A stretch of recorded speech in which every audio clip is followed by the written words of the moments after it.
तो हेलो दोस्तों, last class में हमने पढ़ा था किसके बारे में? इंट्रा यूटेराइन डिवाइसेस के बारे में।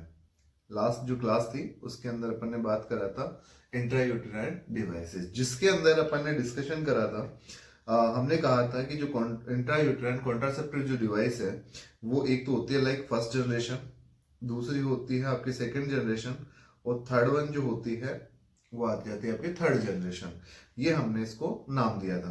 साथ ही साथ हमने ये कहा था कि फर्स्ट जनरेशन के अंदर जो आपकी आती है उसका नाम, जो एग्जांपल मैंने जो बताया था वो क्या था? Lips loop, Lippes loop. ठीक है। जबकि मैंने आपसे क्या कहा था, जो सेकंड जनरेशन जो आती है उसके अंदर मैंने क्या कहा था? कॉपर्टी के बारे में बताया था। और थर्ड वन वगैरह के लिए जो मैंने बताया था उसके अंदर मैंने आपसे कहा था कि यहाँ के अंदर आपको देखने को मिलेगा मेरेना और प्रोजेस्टेट। ठीक है, इनके बारे में अपन ने डिस्कशन करा था। ठीक है, तो अब एक चीज ध्यान रखें, अब अपन क्या करते हैं, एक एक के बारे में अपन डिस्कशन करते हैं और सबसे बड़ी बात ये समझते हैं कि जो इंट्रा यूटेराइन कॉन्ट्रासेप्टिव जो डिवाइसेस हैं या जो आईयूडी है, इंट्रा यूटेराइन जो डिवाइसेस हैं वो किस तरीके से काम करती है। ठीक है, कि इनको कैसे लगाया जाता है, कब लगाया जाता है, बेस्ट टाइम क्या होता है, क्या इनके कॉन्ट्राइंडिकेशंस हैं, क्या इनके साइड इफेक्ट वगैरह हैं, या फिर जो आईयूडी है, आईयूडी से आपको पता है हर बार एग्जाम के अंदर क्वेश्चन पूछा जाता है। ठीक है, कि आप सीएचओ वगैरह की एग्जाम दे रहे हैं, चाहे से वो नोट सेट वगैरह की हो या मैं कहूँ स्टाफ नर्स वगैरह की हो, तो वहां पे आपको ये देखने को मिलेंगे। तो अब अभी जो बात करने वाले हैं वो है आपका फर्स्ट जनरेशन।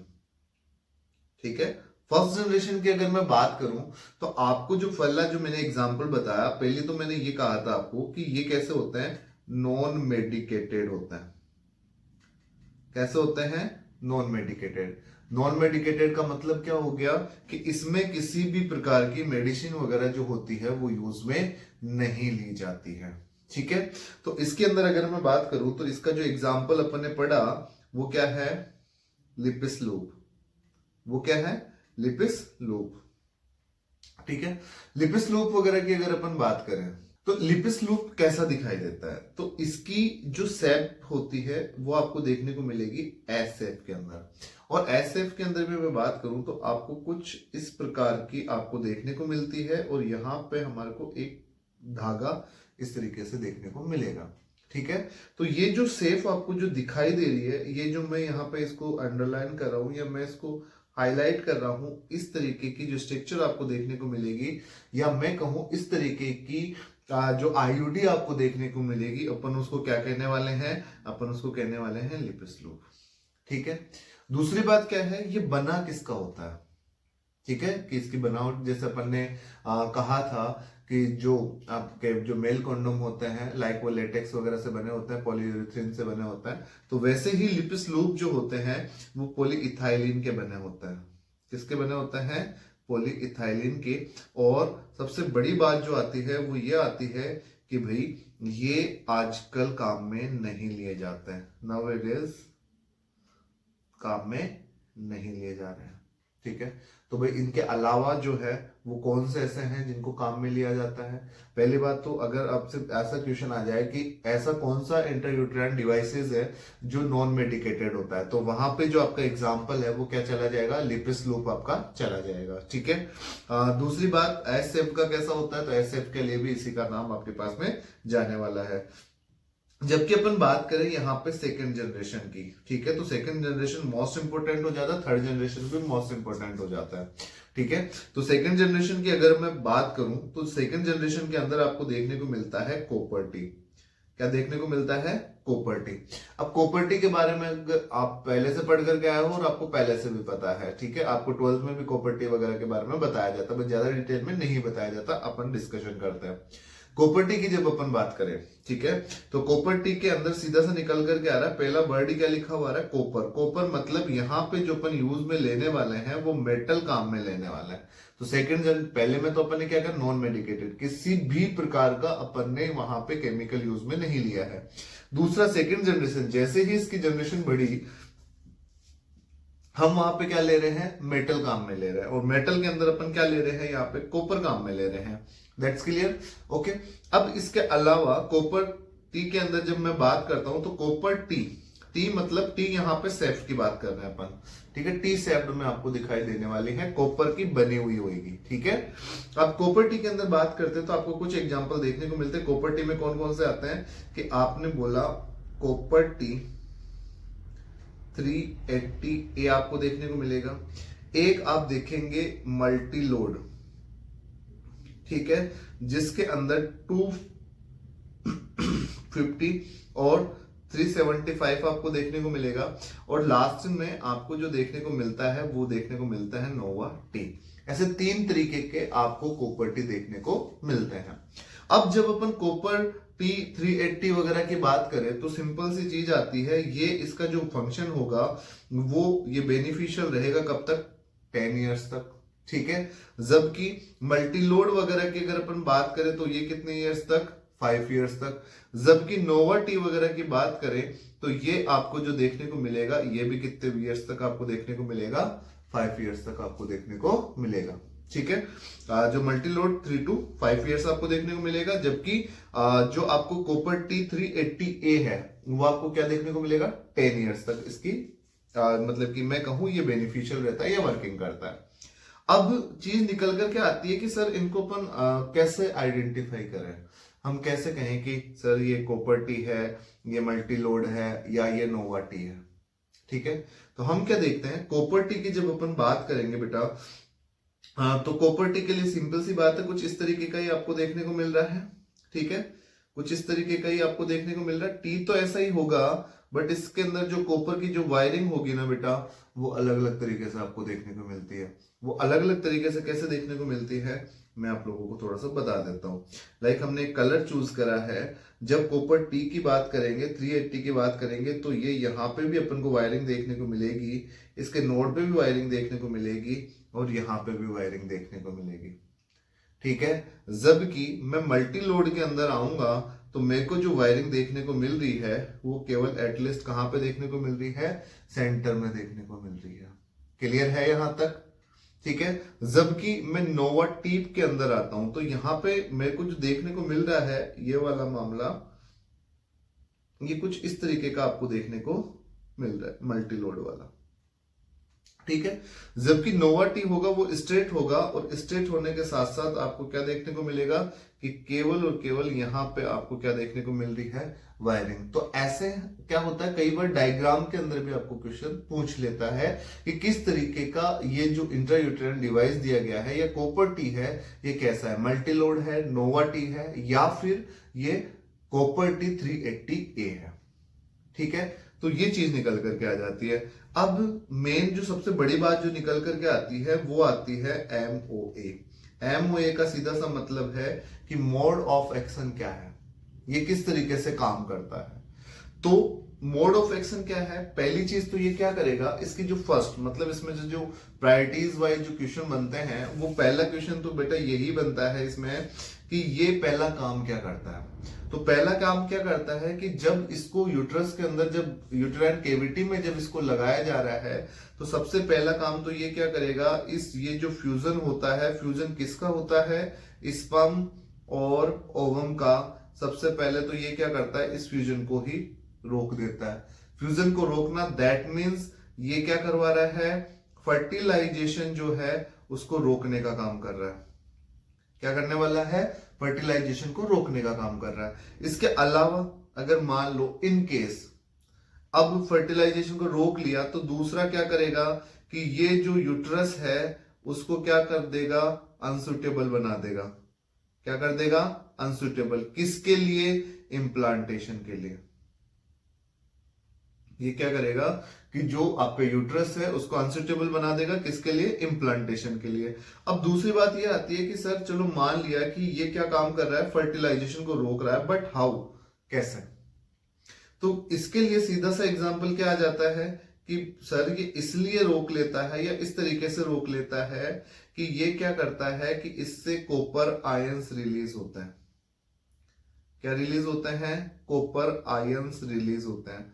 जब कॉपर आयन रिलीज होते हैं तो वो मेनली क्या करते हैं, एक तो यहां पे फेगोसाइटोसिस को बढ़ा देते हैं, फेगोसाइटोसिस को बढ़ा देते हैं, क्या है, स्पर्म जो है उसको तो क्या मानेगी, अपनी जो बॉडी है वो क्या मानेगी, फॉरेन बॉडी मानेगी। और फॉरेन बॉडी मानते ही वो क्या करेगी, अटैक करेगी। तो ये क्या करेगा, फेगोसाइटोसिस को बढ़ा देगा, जिसकी वजह से वो स्पर्म जो है वो मारे जाएंगे और फर्टिलाइजेशन का चांस ही नहीं होगा। दूसरा क्या होगा कि ये जो प्रॉपर्टी है वो जो म्यूकस है किसकी, यूट्रस की, उस म्यूकस को ये क्या कर देता है, थिक कर देता है। उस जो म्यूकस है उसको क्या कर देता है, थिक। और थिक करने की वजह से हम क्या देख पाते हैं कि जो स्पर्म की मोटिलिटी है, स्पर्म की क्या है, मोटिलिटी, वो क्या हो जाती है बेटा, कम हो जाती है, जिसकी वजह से वो आगे जा नहीं पाता, किसके पास में नहीं जा पाता, ओवम के पास में नहीं जा पाता, और वहां पे फर्टिलाइजेशन के चांसेस क्या हो जाते हैं, कम। क्लियर है यहां तक। फिर ये चीजें हो गई किस तरीके की कि सर प्रॉपर्टी हमने देखा, अलग अलग तरीके का हमको देखने को मिला, और साथ ही साथ हमने देखा कि इसका मोड ऑफ एक्शन भी क्या है। ठीक है, इसके साथ ही साथ जब मैं आगे इस चीज को लेकर के जाता हूं तो निकल करके आता है कि सर मान लीजिए कि चलो प्रॉपर्टी वगैरह तो हो गया है ना, कि ये किस तरीके से काम करता है, किस तरीके से काम नहीं करता है। तो अब इसमें जो बड़ी बात आती है कि और क्या क्या कॉन्ट्राइंडिकेशंस आपको इसमें ध्यान रखने होंगे। ठीक है, प्रॉपर्टी नहीं, अभी तो ये मोड ऑफ एक्शन हो गया, प्रॉपर्टी सेकेंड जनरेशन पढ़ी है। थोड़ा सा अपन एक काम करते हैं, आगे पढ़ते हैं थर्ड जनरेशन के बारे में। सॉरी, थर्ड जनरेशन अपना रह गया था। थर्ड जनरेशन की मैं बात करता हूं तो यहाँ पे जो प्रॉपर्टी जो अपने निकल करके आता है वो कौन सी प्रॉपर्टी आती है, हार्मोनल प्रॉपर्टी आती है। कौन सी आती है, हार्मोनल प्रॉपर्टी। अब ये हार्मोनल प्रॉपर्टी क्या होती है, मतलब यहां पे जैसे कॉपर टी के अंदर आपने क्या देखा कि कॉपर का वायर लिपटा हुआ था, वहीं पे अपन देखेंगे कि ये जो हार्मोनल प्रॉपर्टी है, ये टी शेप्ड की जो आपको इस तरीके से ये जो दिखाई दे रही है, यहाँ पे इसका ये जो मेन जो स्टेम वाला पार्ट है, इसके अंदर हॉर्मोन्स जो होते हैं वो भरे जाते हैं, और वो धीरे धीरे धीरे धीरे क्या होते रहते हैं, रिलीज होते रहते हैं, और उससे प्रेगनेंसी के जो चांसेस होते हैं वो न के बराबर हो जाते हैं। ठीक है, तो वो कौन कौन से हैं, तो पहला तो आता है मेरेना, और दूसरा जो आता है वो आता है प्रोजेस्टेड। ठीक है, अब मेरेना के अंदर क्या आता है, तो पहली चीज मैं आप लोगों को बता दूं, मेरेना जो आपको देखने को मिलेगा वो लगभग मेरेना का आप देखो यहाँ पे, मेरेना के अंदर क्या आ रहा है, एम। तो आपको ये जो देखने को मिल रहा है वो किस तरीके का देखने को मिलेगा, बिल्कुल एम शेप्ड का आपको देखने को मिलेगा, कुछ इस प्रकार का आपको देखने को मिलेगा। और यहाँ पे मेरेना के अंदर जो पाया जाने वाला है वो है लीवो नोजेस्ट्रेल। ठीक है, जबकि प्रोजेस्टेड के अंदर आपका पाया जाएगा प्रोजेस्टिन। क्लियर है।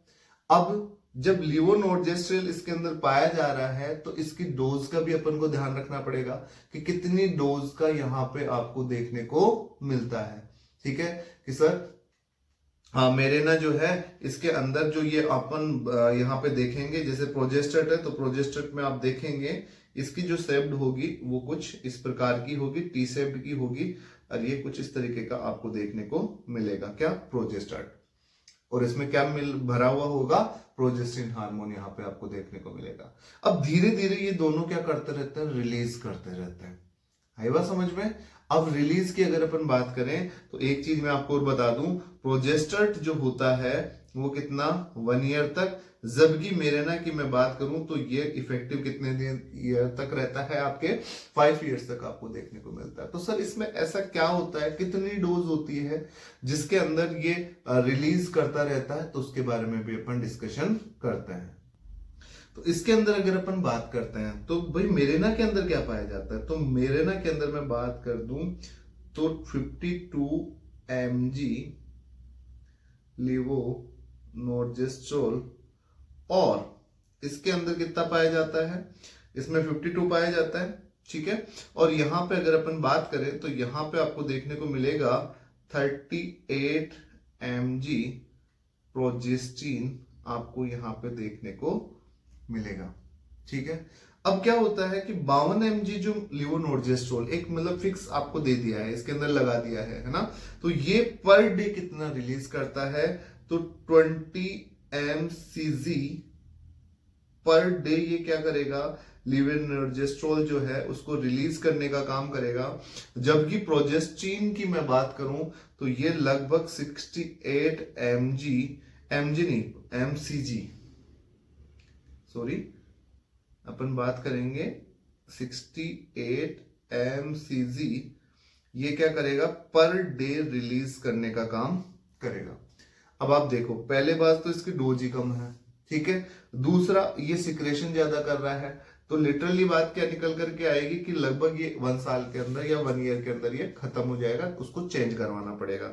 जबकि मिरेना की बात करूं तो ये लगभग 5 साल, और आपको देखने को मिलेगा 5 से 7 साल जो है वो आपको ये इफेक्टिव देखने को मिलेगा। क्लियर है? अब थोड़ा सा और आगे चलते हैं, और आगे ये चलते हैं कि सर इसके क्या क्या कॉन्ट्रा इंडिकेशंस होते हैं, क्या क्या कॉन्ट्रा इंडिकेशंस होते हैं भाई, किस केस के अंदर तो इसको लगाया जाए और किस केस के अंदर इसको नहीं लगाया जाए। तो इसके दो तरीके के कॉन्ट्रा इंडिकेशंस अपन देख लेते हैं। एक तो है एब्सोल्यूट, ठीक है, दूसरा जो है वो अपन देखेंगे रिलेटिव, ठीक है। एब्सोल्यूट वगैरह की बात करें तो एब्सोल्यूट का मतलब बिल्कुल फिक्स्ड है कि ये तो होगा ही होगा, लेकिन ये कैसा है, अनफिक्स्ड है, ये रिलेटेबल है कि ऐसा भी कॉन्ट्राइंडिकेशंस आपको देखने को मिल रहा है। मतलब किन किन चीजों का आपका ध्यान रखना है किस केस के अंदर। तो पहली चीज तो ये है कि अगर यहां पे आपको कोई ऐसे मान लो सस्पेक्टेड प्रेगनेंसी है, क्या है, सस्पेक्टेड प्रेगनेंसी, आपको लगता है कि प्रेगनेंसी है, उस केस के अंदर अगर आपने आईयूडी लगा दिया तो उस केस में आप क्या देखेंगे कि वो जो प्रेगनेंसी है वो क्या हो जाएगी, अबॉर्ट हो जाएगी। तो पहली चीज तो ये है कि उस केस के अंदर आपको क्या करना है, ध्यान रखना है। दूसरी, अगर किसी प्रकार की यहाँ पे करंट पीआईडी की हिस्ट्री अगर हो, मतलब हिस्ट्री का मतलब जस्ट अभी पीआईडी अभी हुआ है, तो उस केस के अंदर कॉन्ट्राइंडिकेशंस ये आपको ध्यान रखना है। तो उस केस में आपको आईयूडी जो है वो नहीं लगानी है, यह ध्यान रखना है, ठीक। अगर अपन बात करें तो यहाँ पे अपन नोटिस करेंगे कि मान लीजिए कि कोई पहले से एक्टोपिक प्रेगनेंसी रही हो, ठीक है, तो उस केस के अंदर भी अपन क्या ध्यान रखेंगे, इस आईयूडी इंसर्ट करने का अपन ध्यान रखने वाले हैं। या फिर हो सकता है कि उसकी किसी भी प्रकार का कैंसर, लाइक जैसे सर्विक्स कैंसर या सर्वाइकल कैंसर अपन उसको कह सकते हैं, ठीक है, या फिर यूट्रस का कैंसर अगर उसको हो तो उस केस में आपको ध्यान रखना है। जबकि रिलेटिव के अंदर मैं बात करूं तो अगर हिस्ट्री ऑफ पीआईडी हो, पहले की अगर कोई हिस्ट्री वगैरह हो, या फिर मैं कहूं किसी प्रकार का प्रूलेंट डिस्चार्ज वगैरह हो, तो उस केस में आपको स्पेशली क्या करना है, ध्यान रखना है, कॉन्ट्राइंडिकेशंस का आपको ध्यान रखना है। अब इन चीजों का जब अपन ध्यान रख लेते हैं तो आगे जो चीज निकल करके आती है वो बेटा निकल करके आती है इसके साइड इफेक्ट। भाई इसके साइड इफेक्ट क्या क्या है, कौन कौन सी चीज होती है। तो पहली में अगर मैं बात करूं तो पहला जो साइड इफेक्ट आपको देखने को मिलता है, वो मोस्ट कॉमन जो देखने को मिलेगा वो क्या मिलता है, आपको पेन होता है। दूसरे की अगर मैं बात करूं तो आपको क्या देखने को मिलता है, ब्लीडिंग देखने को मिलता है, ठीक है। अब इसमें भी अलग अलग चीजें हैं, ठीक है। कई बार इन केस आपको देखने को मिलता है पेन नहीं होता, बट किस केस में आपको क्या देखने को मिल जाता है, ब्लीडिंग देखने को मिल जाती है। तो अगर मैं रिमूवल के हिसाब से बात करूं, ठीक है, तो पहली प्रायोरिटी जो रिमूवल के हिसाब से जो होगी वो कौन सा हो जाएगा, अगर आपको आईयूडी जो है वो रिमूवल करवाना है तो मोस्ट कॉमन क्या है, पेन, क्योंकि उसको इरिटेशन वगैरह होने लग जाएगा, उसको मतलब कि असहज महसूस होने लग जाएगा, उस केस में आईयूडी अपन बाहर की तरफ निकलवा देते हैं। दूसरा ब्लीडिंग, क्योंकि मोस्ट कॉमन चीज होती है ये, वहां पे आपको जैसे कि केस में क्या होता है, ब्लीडिंग स्पॉटिंग हो जाती है। मतलब क्या है कि ये एक कॉपर्टी है, मेटल है, मेटल अगर यूट्रस के अंदर होगा तो मे बी किन्हीं भी कारणों की वजह से आपको क्या देखने को मिल सकता है, हल्की फुल्की ब्लीडिंग वगैरह देखने को मिल सकती है। या फिर क्या हो सकता है, एक्टोपिक प्रेगनेंसी, ये भी आपको इसमें देखने को मिल सकती है। अब एक्टोपिक प्रेगनेंसी कैसे देखने को मिलेगी, एक्चुअली में क्या है, हमने अभी क्या बोला, हमने ये कहा कि जो कॉपर टी वगैरह है वो क्या करता है, कि एक तो स्पर्म वगैरह की जो मोटिलिटी होता है उसको कम कर देता है। दूसरी बात क्या होता है कि यहाँ पे जो उसकी जो ट्यूब है, अरे बात समझ में, वहां पे क्या होगा, अगर फर्टिलाइजेशन होकर के अगर जो फेलोपियन ट्यूब है अगर उसी के अंदर क्या हो जाएगा, इम्प्लांटेशन हो जाएगा, तो उसकी वजह से आपको एक्टोपिक प्रेगनेंसी भी देखने को मिल सकती है। ठीक है, तो ये इसके क्या होता है, साइड इफेक्ट वगैरह आपको देखने को मिलते हैं। अब जब अगली बात अपन करते हैं तो अगली बात बेटा सबसे पहले निकल करके आती है कि सर इसको इंसर्ट करने का टाइम कब होता है। इंसर्शन टाइम, इंसर्शन या टाइम ऑफ इंसर्शन की अगर अपन बात करें तो यहां पे जो चीज निकल करके आती है वो निकल करके आती है कि बेटा इंसर्शन की अगर अपन बात करें तो देखो दो चीज निकलेगी। क्या निकलेगी कि एक तो आपको इंसर्शन, अगर आप इंसर्ट करवा रहे हो तो दो चीज क्या निकल करके लेकर के आ रहे हो। पहला कि इन केस जब डिलीवरी है ही नहीं नॉर्मल कंडीशन वगैरह के अंदर, ठीक है, तो उसमें क्या करोगे कि जो मेंस्ट्रुअल साइकिल है, मेंस्ट्रुअल साइकिल, इसके फर्स्ट डे से लेकर के 10 डे इसके बीच में अपन क्या करवा सकते हैं, इंसर्शन करवा सकते हैं। किसका, आईयूडी का। बट इसमें भी अगर अपन से पूछे कि बेस्ट आइडियल टाइम कब है, ठीक है, तो हम बोलेंगे चौथे से लेकर के जो पांचवा है या फोर्थ से लेकर के फिफ्थ डे है मेंस्ट्रुअल साइकिल का, उस दिन अगर अपन क्या करवाते हैं, इंसर्ट करवाते हैं, तो वो आपका एक आइडियल टाइम होता है। रीजन क्या है, क्योंकि इसके अंदर जो सर्वाइकल कैनाल जो होती है वो ज्यादा ओपन आपको देखने को मिलेगी, तो थोड़ा इजी हो जाएगा इसको इंसर्ट करना। ठीक है, वहीं दूसरी बात अपन बात करते हैं डिलीवरी वाली।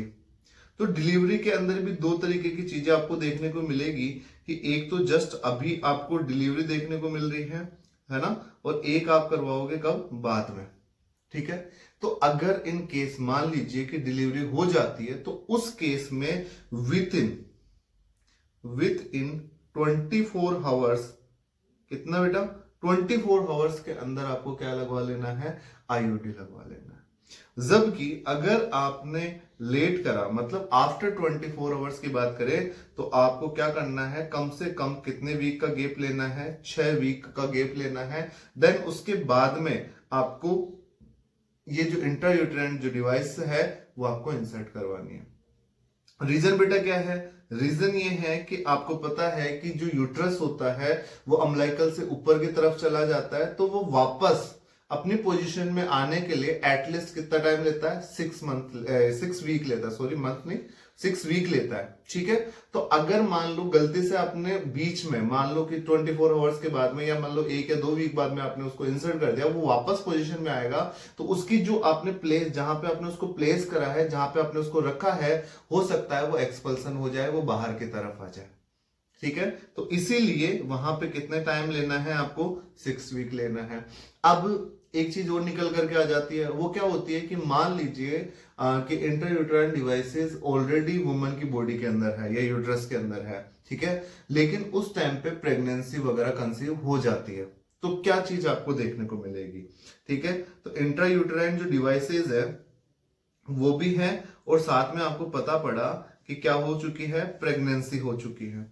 अब इस केस में क्या करेंगे भाई, तो इस केस में सबसे पहले चीज निकल करके आ जाती है कि मैंने पहले भी क्या बताया, प्रेगनेंसी के बारे में बताया। ठीक है, तो आईयूडी के फंक्शंस में मैंने बताया, तो पहली बात तो प्रेगनेंसी होगी नहीं, और अगर होगी तो उस केस में एक्टोपिक प्रेगनेंसी होगी, या फिर उसका जो इम्प्लांटेशन है वो ढंग से नहीं हो पाएगा। ठीक है, तो अब उसमें क्या करेंगे कि अगर आईयूडी और मैं बात करता हूं प्रेगनेंसी की, ठीक है, तो अगर प्रेगनेंसी हो गई तो उस केस में सबसे पहली बात तो क्या हो जाएगी, अबॉर्शन हो जाएगा।